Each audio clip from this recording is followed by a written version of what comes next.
good afternoon everyone. Today we are going to study about the digestion of starch. So I'm going to carry out an experiment. Let's look at the materials and apparatus used.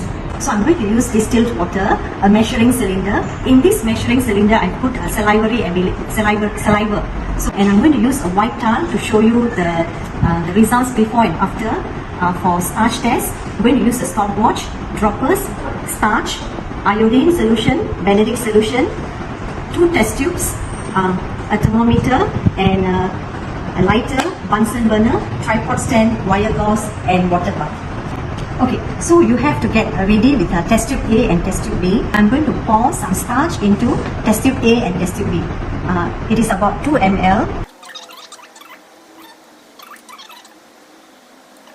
Test tube A, what I'm going to do, I'm going to pour some distilled water. Okay, and for test tube B, I'm going to pour enzyme. These 2 test tubes, we have to put it in the water bath. You have to make sure the temperature is at 37 degrees. The thermometer can be in all the while. So we are going to wait for about 10 minutes to get the results. After about 10 minutes, I'm going to take test tube A. This is test tube A. If I were to put some iodine solution onto it, it will turn dark blue. This shows that distilled water and starch, okay, you can see there is no change in the starch. Okay. Now for test tube B, the one I put salivary amylase and starch, I'm going to show you this is what happened after 10 minutes. Okay, I'm going to do a test for starch. Can you see the color of the solution? There's no starch present after 10 minutes. The salivary amylase has broken down the starch into maltose. So I'm going to show you by putting a few drops of Benedict solution in this test to show you what happens. So this is a Benedict solution. I'm just going to put a few drops. You can see it changes to blue. So I'm going to put it in the boiling water and let's wait and see. So, okay, now after 10 minutes, what you can see in test tube A and test tube B, in test tube A you can see there's no changes taking place. But with the salivary amylase, you can see there's a change when we put Benedict solution. So this has shown that it has broken down into sugar. So with salivary amylase, it has hydrolyzed the starch. So it has changed to brick-red precipitate. So I would like to show you with iodine. If let's say I were to put a few drops of iodine into test tube A, can you see the starch remains? It has not broken down. So amylase is very important for the digestion of starch. Hello everyone, let's carry out another experiment today. Today I'm going to show you the experiment on the digestion of protein. So what I'm going to do now, I will show you the apparatus and materials used. So we are going to use a stopwatch, distilled water, and we are going to use sodium hydroxide, okay, 1%, hydrochloric acid 1%. We are going to use albumin and also pepsin. So pepsin is used as an enzyme here for the digestion of protein. And droppers here, and we have 3 test tubes. We can label the test tube as A, B and C. And yeah, you can see I have prepared the Bunsen burner, tripod stand and the wire gauze, and the lighter is here. Yeah, here we have to prepare a water bath, and the thermometer has to be in, if possible, all the time of the experiment. Let it be in, you don't have to take it out. So all the time the water bath has to be at 37 degrees Celsius. Okay, let's start the experiment. We are going to pour albumin, okay, as egg white. Albumin is protein. So I'm going to pour albumin, about 5 ml into all the 3 test tubes.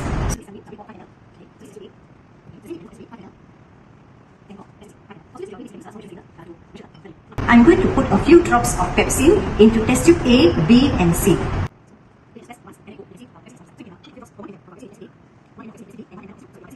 So what is the difference that I'm going to do now? I'm going to use sodium hydroxide solution.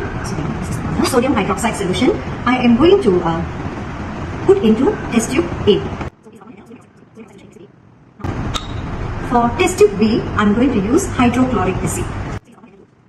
And for test tube C, I'm just going to use distilled water. And I am going to put all these 3 test tubes into the water bath. Remember students, the water bath must be at 37 degrees Celsius so that the enzymes can work well. Okay, what is the reason of me putting 3 different solutions into the test tubes? Now here we want to see the digestion of protein.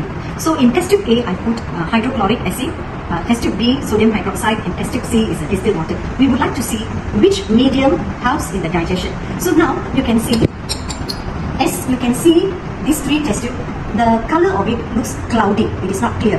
So after 10 minutes, we are going to see which one turns clear. So I'm going to leave it for 10 minutes. Okay, let's look at the results now. After 10 to 15 minutes, we can see the results. Let's look at test tube A first. Okay. Can you all remember, in test tube A, we put sodium hydroxide. So you can see the color remains cloudy. Test tube B, in test tube B, we have put hydrochloric acid. Can you see the color has changed to clear? And test tube C, we have put only distilled water. So now, let's do a conclusion for this experiment. What does this show? That protein is not digested in the presence of sodium hydroxide. Sodium hydroxide is alkaline. What does this show? It shows that acidic medium is a very optimum condition for the digestion of protein. You can see in test tube C, we did not use sodium hydroxide or alkaline, we only used distilled water. So it remains cloudy. Hello everyone. Okay, today we are going to learn about the digestion of lipid. So I'm going to show you the experiment. Let's carry on with the experiment. Now, what you need, we need a few materials and apparatus. Here, we need 2 test tubes. I'm going to label test tube, the first test tube as A and the second test tube as B. We need some distilled water, a measuring cylinder, oil. Here we are going to learn about the digestion of lipids. So I'm going to use oil as a food sample. Okay, droppers. And here we have a sodium hydroxide solution and also enzyme lipase. So we are going to use lipase as the enzyme which is going to break down the lipids. And after that, after the experiment, we are going to test with ethanol and we want to see whether the lipid is broken down. Okay. So another thing that you need is the water bath. So here, of course, we need the Bunsen burner, wire gauze, tripod stand, and some water here. Now we have to heat up the water, but let the thermometer be in all the time. But you have to make sure it reaches about 37 degrees Celsius and just remove the Bunsen burner from the beaker. Let's carry on to the experiment. Okay, now we have 2 test tubes here. So I'm going to pour oil.